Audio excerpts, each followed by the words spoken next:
luck today. They got Brian, baby. Good luck. I know. Good luck. Hey guys, we are at a volleyball tournament coaching the CSUN Men's Volleyball Club. We're at the SCCVL Fall Classic. It's the first tournament. A lot of people here waiting for the door to open. And it is currently 48 degrees in Temecula right now. Got more people here.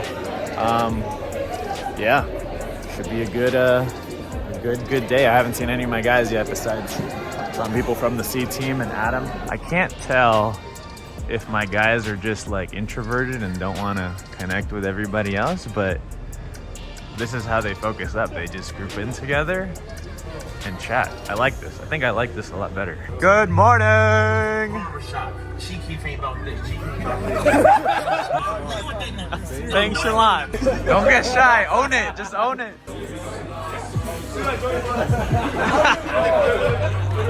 Oh, I see the numbers now. Yeah, this net is lower than my like. I think these are for the Good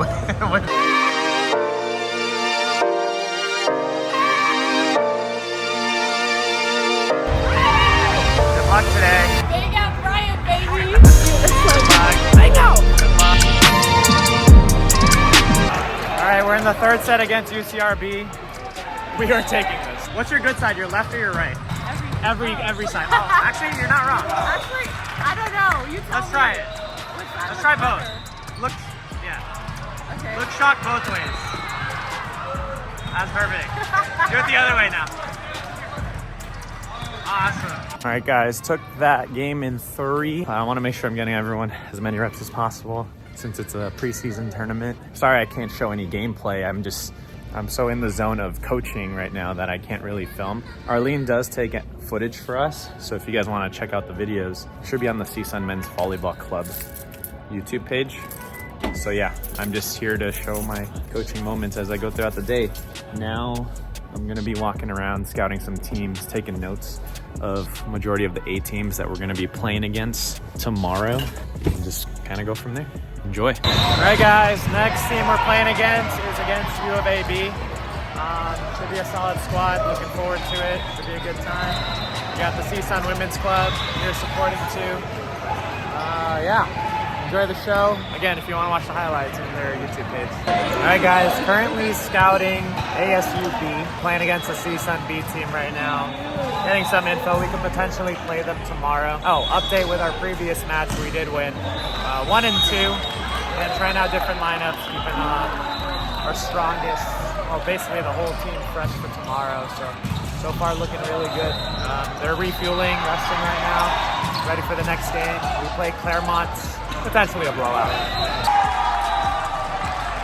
Come on, yeah. Oh, don't kill the ref.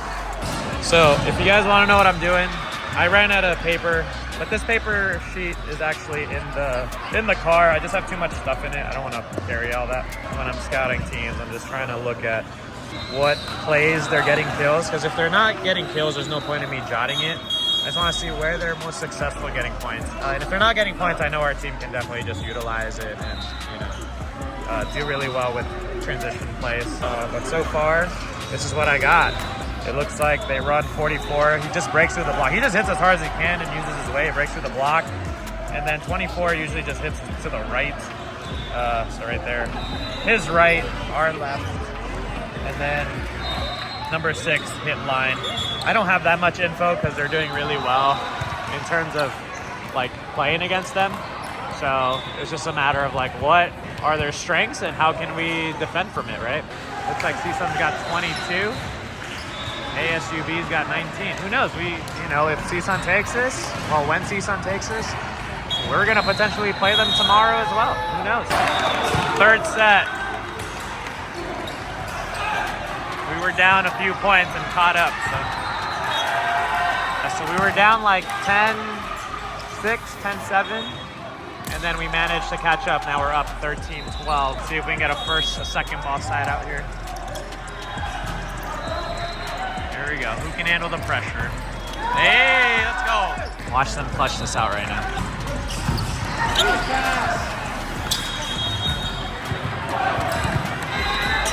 Oh, tight.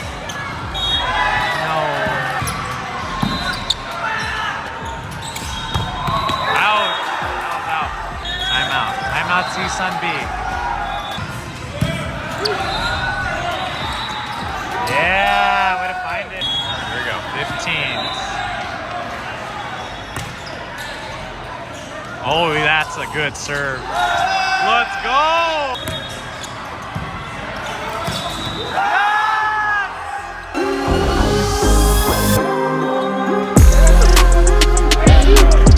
All right, as soon as we started the cameras, they caught up 12-14. We just need one. They're gonna close it out right now, I know it. Oh no, 14. Let it pop. Yes! Let's go! Oh yeah. Oh yeah.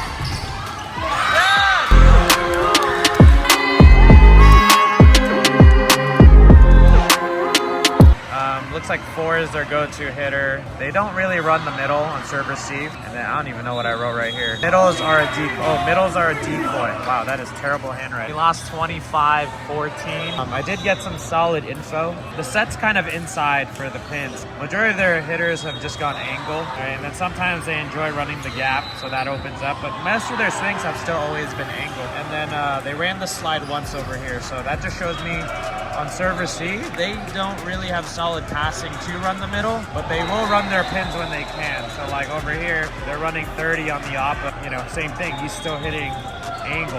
I see nothing on the line so far as tendencies, even on transition, they're not really doing that. So I think if we do play them tomorrow, we're gonna be well prepared to play them, because our guys can definitely just adjust really well to whatever team we're playing against. Oh, it looks like Vinny's over there. Vinny, what are you doing over there, bro? You're supporting the wrong side. Yeah. And then we play our last game. Our pool's kind of going slow right now, so we're just waiting. Like, watch, this pass is gonna be a 3-ball. I'm calling it right now.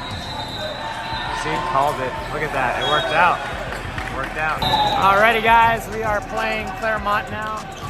It's the last game. Our pool is basically an hour and 10 minutes behind. It's 2:10 right now, so let's finish this up, get some food, and enjoy the rest of the day. We went undefeated today. We're gonna go grab some food. The guys played really well. Grab some food, go to the hotel, rest up, and just be ready for tomorrow. Yeah, I'll see you guys in the morning. We're about to go eat at BJ's. We waited 30 minutes for BJ's. Still no BJ's. It might be good. I know everything. You never know. First of all, who's this guy? Oh, don't worry about him. Show the shirt. Yo. You see, there's a video of you on Bang Out that just popped up. Oh yeah, I did see Yeah, that. Of me that was like scheduled. setting a ball over or whatever. Yeah. Thank you for the free ball. Appreciate it. Oh yeah. Hey, who won that game though? You're right. Wait, guys, you spotted? Isn't there a $70 steakhouse? No, Lucille's not. It's not that. Alrighty, guys, just finished eating at BJ's. Got the whole squad here. Got the women's club on that side.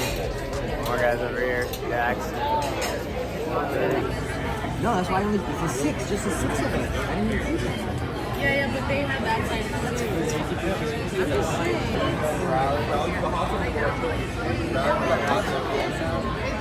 Hey guys, we're in the hotel room and got Adam training right now for tomorrow. Turns out this is his practice. He's been learning his cut shots and tools all from Volley Blast.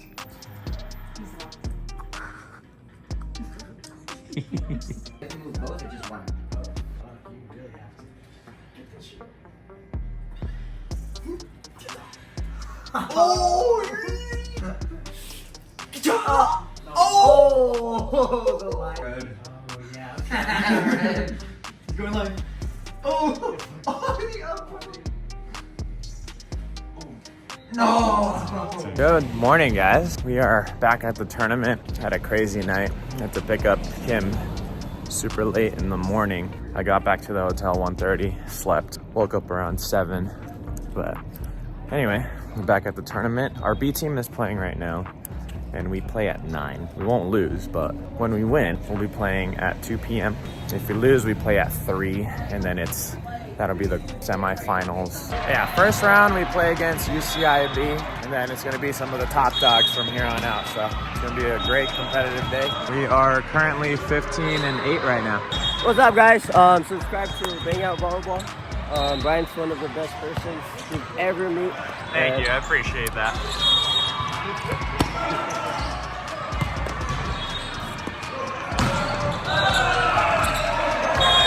It was pretty cool, yeah.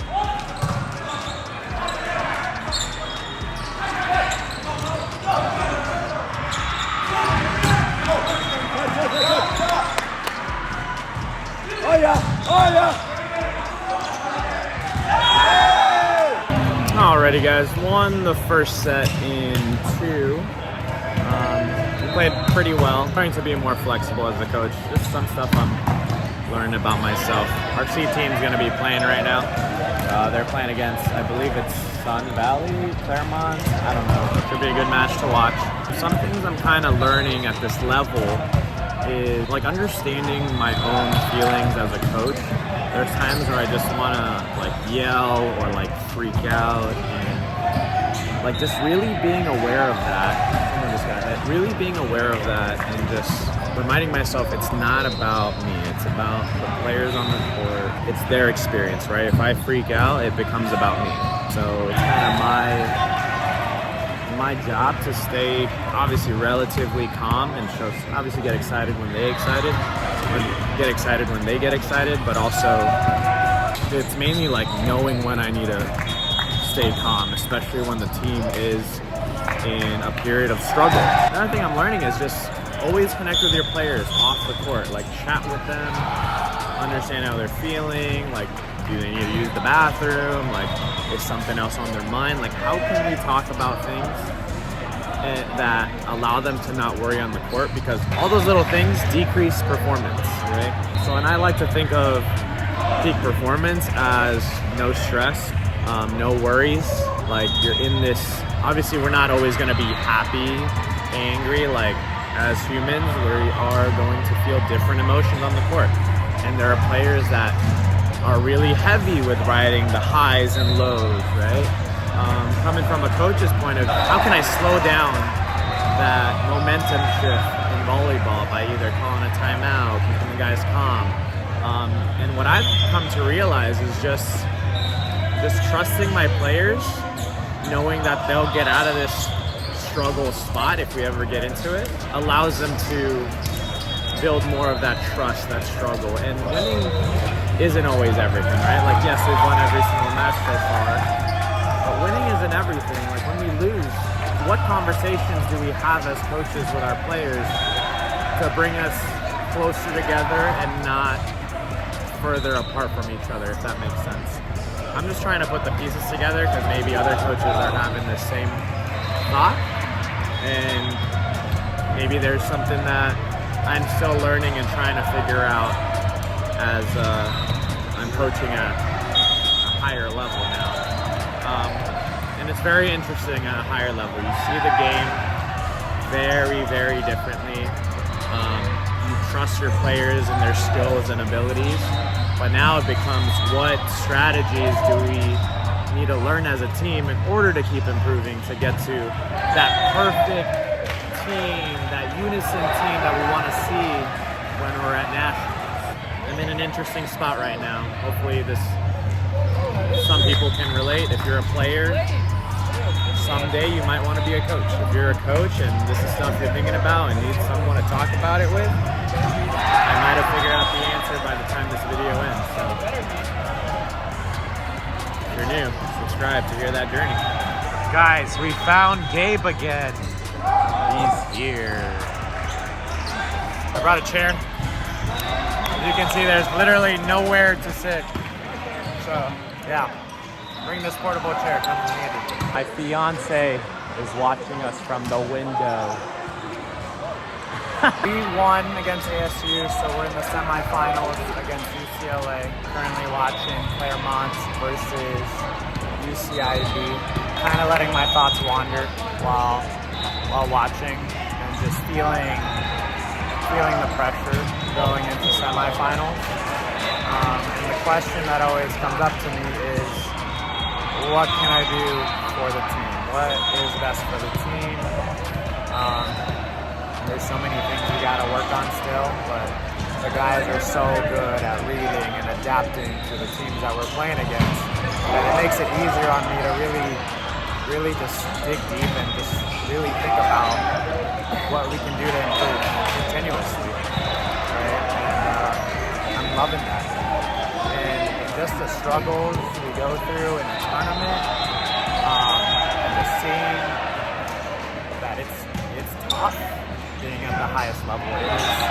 It is a lot of preparation in terms of scouting teams, understanding how they play, like figuring out how to take them out of system, and either, something I'm kind of thinking about in my head is what if we utilize serving short just to take teams out of system, because all of us are really good at serving aggressive, right? But like when we get into like a situation where we're kind of antsy, 2021, like can we still serve aggressive, or does the mentality have to change to give our servers more options of like, we don't just have to serve aggressive. We can simply take them out of system by serving really short in area 2 or area 4, depending on the rotation. But it's like, how do I do that as a coach and help my team understand that without always having to tell them, hey, serve this spot.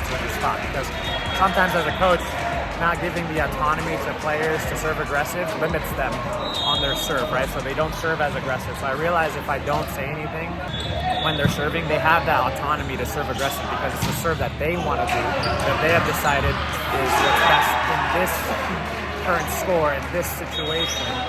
So now it's like, how can I let them think about serving short? Like, will serving short be helpful for the team? And is that the right moment? Like, can they make that decision on their own without me having to tell them, or without having to tell them why? So I'm already thinking about like drills that we can implement in practice that are very specific. And when we're doing drills, a lot of it is just letting my players adapt to the timing, the reactions of each other. Like, instead of me having to say, hey, do this, do that, right? It's very stressful on a coach, very stressful on the team. And so how can we prepare the players mentally, strategically, so that they don't need to hear the voice of a coach that often, and they just know what to do already. Like, my team is at that level. Like, they know what to do and adapt, but what more do we need? What more do we need to understand with the game to open up more opportunities for us to side out to get more points, right? Whether it's scrambling on defense when we're serving, serve receive, we're a really good side out team, but there's times where we're getting at this next level that the guys are so big and good at, basic blocking with pins and middles that they're solid with running the gap, with running the back one, and pulling our middles, right? Like, how can we do that and implement that a little bit more at this level of gameplay? And, that's why coaching is so interesting to me, that I'm trying to figure out how the team is, their personalities, how to build their confidence, just grow over time, not just a portion of the team, but the team as a whole, right? So these are the conversations I'm kind of having with myself on off the court, just letting my mind wander. Hopefully this is relatable or helpful to some coaches. I don't know if other coaches think about this stuff, but I definitely do. I had 2 weddings to go to this weekend. I couldn't go to one of them. My fiance went to the Saturday wedding. Obviously, I'm coaching. I have another wedding to go to after this, but as finals is the same time as this tournament, so I have to rush over to LA and get to the wedding. Just thinking about the journey as a coach, coaching high level, there are sacrifices that you need to make, right? Like missing a wedding, or like at the highest level, there's sacrifices you got to make with family and time away from family. It's like that stuff is so important that I don't want to just let that go. That's experience that I want to enjoy. That's my buddies getting married, my friends getting married. And yes, they understand I have to coach. It's a higher level. We want to go for the win, all that good stuff. So I think it's normal as a coach and athlete to be in this situation. So, and the pay's not a lot, right? If you have a full-time job, this is a part-time job, and it's for fun, and it's understanding yourself as a coach and improving other people, improving players.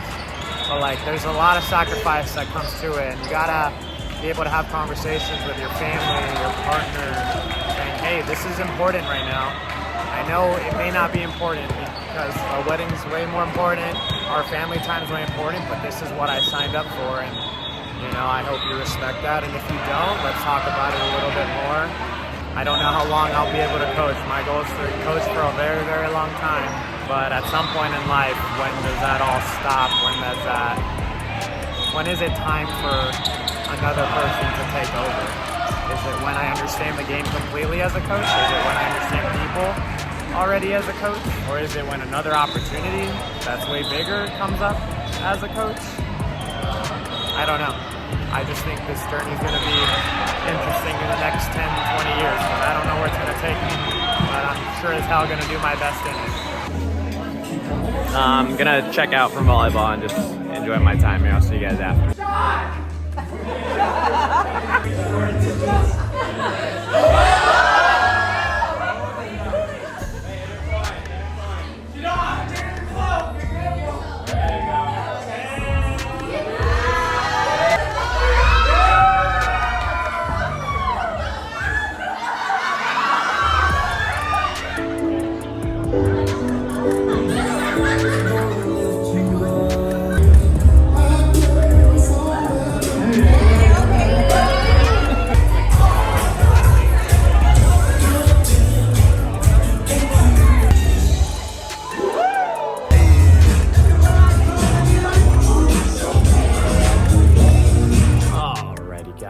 It has been 2 days since the tournament and I just had some time to process everything. So we did end up losing in the semifinals match against UCLA.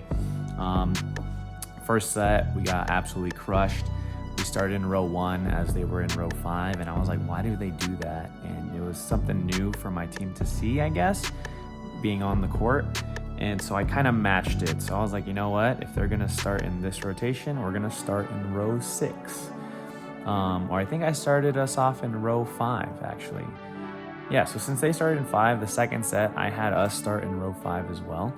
And that was a game changer. We were getting blocks. We were stopping their offense. We were adjusting to their offense. We were serving well. Like, everything was just going our way. So maybe that's another thing about my team. Maybe just matching, you know, if they're in row 1, we're in row 1. If they're in row 5, we're in row 5, right? Depending on serve receive lineups. So like, for example, in the first set, if I had known they started in row 5 and we were serving, maybe have us start in row 6 just to match their lineup.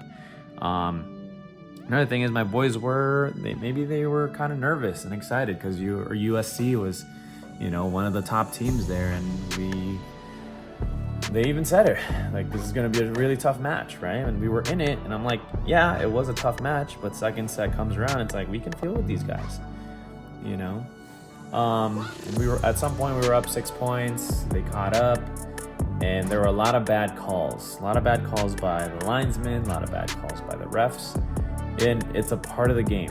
And there was a moment, 23-23, you know, we dig a ball, goes to the right back. One of my players takes it overhand, and it was such a high dig that, you know, he couldn't figure out whether to use his hands or underhand, and he was just like, you know what, I'm gonna use my hands.